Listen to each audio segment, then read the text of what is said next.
Dan semakin lama suster itu pun semakin mendekatkan wajahnya ke wajahnya si Tia. Lalu dia berbisik di telinganya Tia.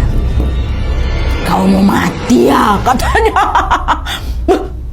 Hai, wassalamualaikum warahmatullahi wabarakatuh. Terima kasih sudah klik video ini. Oke, jadi di malam Jumat ini seperti biasa aku akan menceritakan kisah horor Wawa yang udah masuk di part 109. Terima kasih nih ya buat kalian yang udah selalu antusias sekali nunggu KHW ini tayang. Dan juga terima kasih banyak buat Wawa yang sudah mengirimkan cerita horor kalian sama kami. Nah, kalau kemarin kita sudah ngebahas tentang hantu Duster Pink yang epic kali itu, hantu yang ingin membalas dendam akibat diperlakukan buruk oleh pelakunya lah gitu ya kan. Malam ini aku akan membahas tentang teror dari kuntilanak yang selalu berusaha menyakiti narasumber akunnya. Dan saking ngerinya Wak, aku sampai sekarang nih merinding kali setiap kali mau menceritakan ini. Ya, nah sesuai judulnya Wak, KHW hari ini akan mengisahkan dua makhluk gaib yang terlibat di kehidupannya Wawa aku ini ya. Penasaran kalian sama kisahnya kan? Jadi tanpa menunggu waktu yang lama kita langsung masuk aja ke ceritanya. Check it out.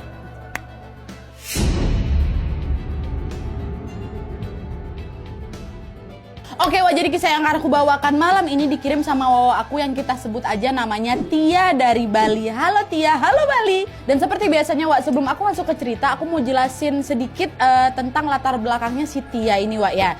Jadi Wak, Tia ini diketahui lahir di Wukuwayang namanya. Dimana menurut kepercayaan masyarakat Bali, ini kata si Tia nih Wak ya, Wuku itu adalah wuku keramat. Jadi orang-orang yang lahir di Wuku itu disarankan melakukan ruatan khusus atau bahasa Balinya itu disebut kayak pebayuhan. Dan FYI Wak, ruatan itu semacam kayak upacara adat untuk bisa membuang keburukan atau menyelamatkan sesuatu dari gangguan-gangguan kayak gitulah. Dan menurut rumor yang beredar nih Wak ya, orang-orang yang lahir di Wuku ini biasanya punya semacam kepekaan khusus gitu terhadap kehadirannya makhluk halus. Akan tetapi kondisi ini tergantung juga sama indera masing-masing orangnya. Ada yang memang tajam kepekaannya ini, ada juga yang nggak peka sama sekali kayak gitu. Nah, si Tia ini Wak termasuk orang yang nggak begitu peka dengan hal-hal gaib. Makanya sejak dia kecil sampai dia dewasa Wak, dia ini belum pernah mengalami gangguan-gangguan yang aneh-aneh. Hingga akhirnya pada tahun 2011 lalu Wak, Tia mulai mengalami sederetan gangguan mengerikan. Dimana hari itu tepatnya di hari Jumat sore menjelang petang,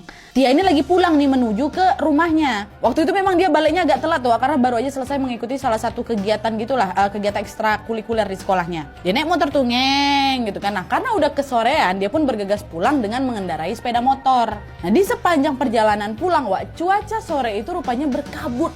Tebal kali kabutnya. Apalagi rumahnya si Tia ini Wak harus melewati hutan-hutan. Dan ditambah lagi saat melintasi hutan itu nggak ada motor sama sekali yang melintas. Sendiri aja si Lita pula si Tia ini lewat. Nah, meskipun agak merasa was-was Wak, Tia tetap mengendarai motornya pelan-pelan. Supaya apa? Supaya nggak terjatuh. Orang jalan kabut ketutup kok. Nah, di tengah perjalanan mendekati wilayah desanya, Tia melewati sebuah kuburan Wak yang memang terkenal angker. Dan FYI juga posisi kuburannya itu bukan macam di dataran kayak kuburan yang biasa kita temui itu Wak, enggak.